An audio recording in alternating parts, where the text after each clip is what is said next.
하나님이 우리에게 믿음을 더하여 주시옵소서. 찬송가 400장으로 하나님께 찬송 올려드리겠습니다.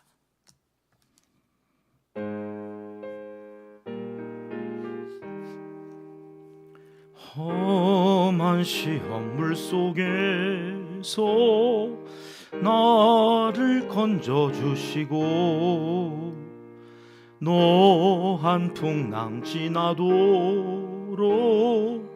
나를 숨겨주소서. 주여 나를 돌보시사 고이 품어주시고 험한 풍파 지나도록 나를 숨겨주소서.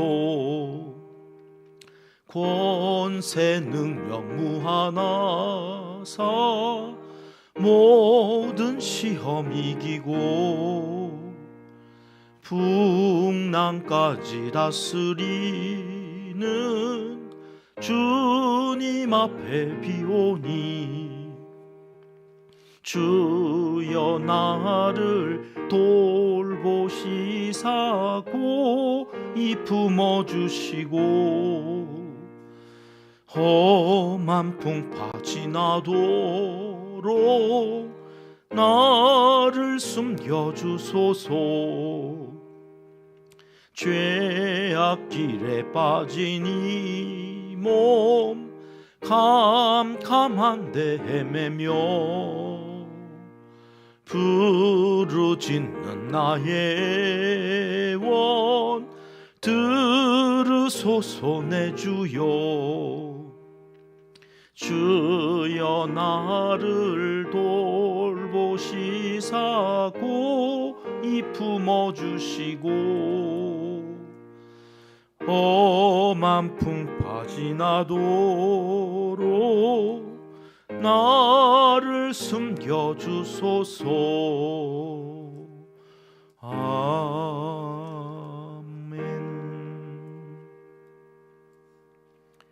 이 새벽 주시는 하나님의 말씀은 시편 120편 말씀입니다. 1절 함께 읽겠습니다. 내가 환난 중에 여호와께 부르짖었더니 내게 응답하셨도다. 아멘. 한 해의 마무리가 되는 마지막 주일 후 월요일 이번 주간하고 이제 다음 주간 한 해 마무리 잘 하시고 또 새해 첫 출발이 하나님과 함께 임마누엘의 복으로 시작되어지는 이 새벽 하나님 앞에 예배하는 모든 우리 은평의 가족들 되시기를 주님의 이름으로 축복합니다. 옆에 분하고도 인사 한번 하실까요? 한 해 잘 마무리하십시다. 그래서 눈 좀 한번 마주쳐 보세요. 함께 할 수 있다고 하는 것이 얼마나 감사한 일인가. 또 나와 함께 기도하는 사람이 있다고 하는 것이 얼마나 감사한 일인가. 왜 오늘은 이렇게 요란뻑적지근하게 이 새벽을 시작할까요? 오늘부터 120편 그리고 134편까지가 성경에 보면 이렇게 부제가요. 성전에 오르는 노래, 올라가는 노래. 성전에 올라가는 노래가 134편까지 15편 있거든요. 왜 15편이 성전에 올라가는 노래일까 하고 찾아봤더니 예루살렘 성전에 올라가는 계단이 15개래요. 그 계단 하나 올라갈 때마다 시편 하나씩 노래하고 올라가는 거예요. 오늘 120편은 그 성전으로 올라가는 계단의 첫 번째 계단에 올라가면서 부르는 노래예요. 1절이 어떻게 시작되고 있어요? 내가 환난 중에 여호와께 넘겨주시오요.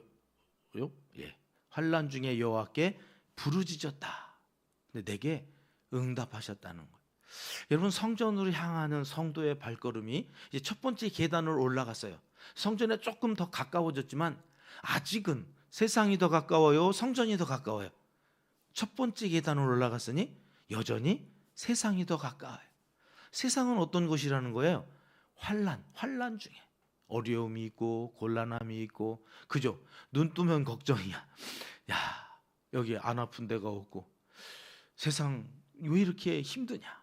근데 이 성전을 향해서 올라가는 성도는 그 환난 중에 어떻게 하는 사람이에요? 하나님께 부르짖는, 기도하는 사람이에요. 그럴 때 하나님은 응답하셨도다.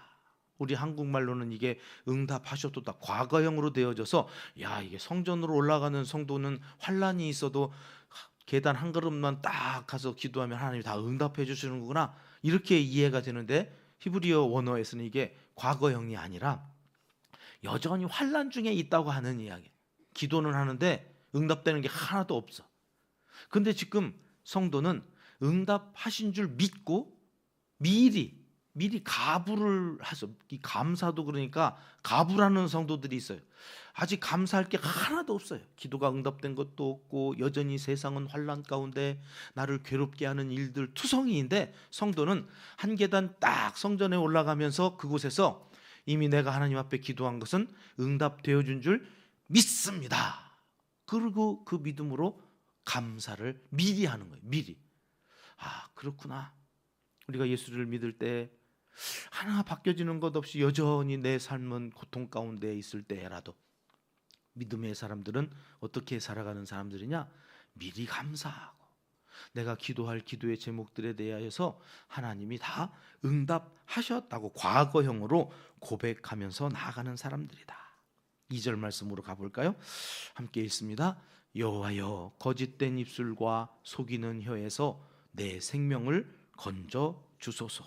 미리 감사하고 하나님 앞에 나아가 예배하겠다고 가지만 세상은 여전히 왜 환난 중에 있다고 고백하느냐면 거짓된 입술로 고통을 당하는 거. 거짓된 입술이 얼마나 많은지 몰라요. 같은 표현으로 하나 더 하는 거죠. 속이는 혀. 거짓된 입술과 속이는 혀 때문에 녹록지 않은 현실을 살아가는 성도가 부르는 첫 번째 노래는 내가 지금 고통 중에 있습니다. 그런데도 하나님, 나는 미리 감사하며 살겠습니다. 이게 성전에 오르는 첫 번째 계단에서 부르는 노래였어요. 그러니까 여러분, 신앙생활은 현실을 도피하는 게 아니에요. 교회에 나와가지고 세상과 단절하고 세상에 걱정 근심 하나 없는 것처럼 그냥 여기가 천국인 것처럼 살아가는 우위장된 그리스도인들로 사는 것이 아니라, 우리는 현실에 뿌리를 두고 그 현실 속에서 상처받은 치유자예요. 우운디드 힐러. 헬리나 웬 신부님이 쓴 유명한 책의 제목인데 저는 그 말이 그렇게 좋아요. 여러분, 우리는 치유를 받아서 상처가 없는 것처럼 사는 게 아니라 진짜로 상처 투성이인데 치유를 받아서 건강하게 살아가는 사람들. 이제 그런 과정이 시편이 121편, 122편 계단을 하나하나 더 올라서 성전에 가까이 갈수록 그 내용이 구체화되겠죠. 그런데 아직은 첫 번째 계단에서 부르는 노래는 괴로움이에요. 왜요? 나를 죽이려고 거짓된 말로 속이는 혀로 달려드는 악한 사람들이, 악한 영들이 많이 있다는 거죠. 여러분, 세상은 정직하지 않아요. 거짓된 입술과 속이는 혀로 얼마나 많은 상처와 믿음의 길을 걷는데 방해하는 이런 일들이 오히려 신앙생활 하겠다고 하는 그 그룹 안에서도 거짓된 혀, 이 속이는 말로 끊임없이 우리를 격동시키는지 몰라요. 왜요? 마귀가 가까운 사람들을 통해서 끊임없이 장난질을 치거든요. 예수님 곁에 있던 수제자 베드로가 이 사탄아 이렇게 꾸중을 들을 정도로 옆에서 자꾸 마귀의, 자기도 모르게 마귀의 조종을 받는 일들이 생기는 거예요. 그래서 늘 영적으로 긴장하고 하나님께 나아가 기도하면서 살아야 하는 거다. 저들을 상대해서 우리가 능히 감당할 수 있는 길은 기도밖에 없다. 기도할 때에 말씀 기도로 내 욕심, 내 자아, 내가 생각하는 대로 기도하지 말고 하나님이 무엇을 말씀하고 계신가 그 뜻에 따라 기도하는 훈련을 계속 이 새벽에 우리가 해 나가야 된다. 그러지 않으면 어느 순간 여러분, 내가 거짓된 말과 그 속이는 혀로 인해서 고통을 당하는 것처럼 나도 누군가를 그렇게 속이는 말로, 거짓으로 사람들을 괴롭게 할 수도 있는 존재가 우리 성도들이다. 세상에 사는 동안 이 싸움을 끊임없이 우리가 해 나가는 거죠. 왜 그렇게 거짓된 입술과 속이는 혀로 살면 안 되는가? 오늘 시인은 4절에 이렇게 말씀하죠. 같이 읽겠습니다. 장사의 날카로운 화살과 로뎀나무 숯불 이리로다.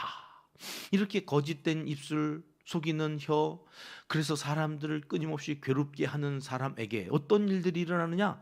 장사의 날카로운 화살이 그 혀에 박혀버린다. 여러분, 장사, 그 훈련되어진 힘 있는 사람이 쏜 화살은 얼마나 강해요. 이것이 우리의 혀를 관통시켜버려요. 그에게 임할 심판이 이렇게 무섭다는 얘기예요. 로뎀나무 숯불이라는 말은 도대체 이게 우리 문화에서는 도무지 이게 뭔 얘기인지를 모르겠는데, 저쪽 중동 지역의 이 로뎀나무는 잎이 없고 가지만 무성해요. 가지만. 그래가지고 이게 땔감으로는 이 화력을 쫓아올 나무가 없다네요. 이 지역에서는. 로뎀나무 숯불, 강력한 땔감으로 화력이 이 어마어마, 아마 유황불, 지옥에서 타고 있는 그 유황불의 불구덩이의 심판을 상징하는 거라고 신학자들이 얘기를 하더라고요. 그러니까 어마어마한 심판이 누구에게 임하느냐? 거짓된 혀, 속이는 말, 입술로 끊임없이 남을 괴롭게 하는 것. 오늘 이 새벽에는 한 해를 마무리하면서 우리 그렇게 기도해야 될 것. 하나님, 남은 한 해 며칠 안 되지만 요만큼이라도 거짓말하지 않고 살겠습니다. 누군가를 괴롭게 하기 위해서 없는 말 지어내가지고 그래서 사람들을 괴롭게 하는 자리에 얼씬도 하지 않겠습니다.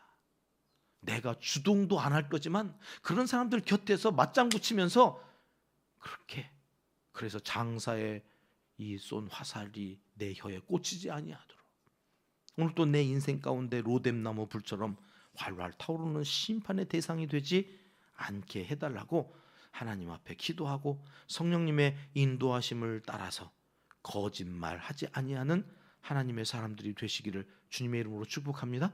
자, 여러분, 다른 건 몰라도 거짓하고 속이는 거 하지 말아야겠다. 그리고 5절로 넘어가면 이렇게 말씀하세요. 같이 읽습니다. 매색에 머물며 계달의 장막 중에 머무는 것이 내게 화로다. 내게 화로다. 뭐가 화냐? 메색. 이 메색이라고 하는 것은 야벳의 아들 이름이거든요. 이들이 어디에 머물렀냐면 남러시아 쪽, 이스라엘에서 볼 때는 뭐 어마어마하게 먼 거리에. 근데 이 사람들이 어떤 사람들이냐면 매우 호전적이어 가지고 늘 주변의 사람들에게 막 싸움을 걸고 트집을 잡고 막 어떻게 해서든지 자기에 있는 이 화를 자기가 주체할 수 없으니까 남한테 남 탓하면서 끊임없이 남을 괴롭히는 사람들이 이 게달의 이 메색에 머무는 사람들이었고, 게달은 또 어디냐면 게달은 이스마엘의 후손들이거든요. 이삭의, 아브라함의 이제 첫 번째 아들인데 약속의 아들 이삭에게 이렇게 막 뭐죠? 거기서 보면 이제 희롱했다, 이제 그런 말로 나오는데, 이삭, 하나님의 약속된 그 자녀의 성기를 가지고 끊임없이 이렇게 막 괴롭혔다니 그런 말이에요. 이스마엘이 시기하고 질투하는 사람들이거든요. 게달의 장막은 그런 사람들을 얘기하는, 이 게달의 장막은 이스라엘 또 가까운 쪽에 살고 있었던 사람들. 그러니까 멀리 있는 메섹의 사람들도 가까이 있는 게달의 사람들도 이스라엘 사람들을 그냥 내버려 두지 않는다는 표현이 메섹에 머물며 게달의 장막 중에 머무는 것, 거기에서 우리가 살고 있어서 그것이 우리에게 화가 되어진다, 그런 얘기. 그러니까 이 세상을 살아가는 동안에 한시도 우리가 평안할 날이 없다. 현실은 녹록지 않다. 왜?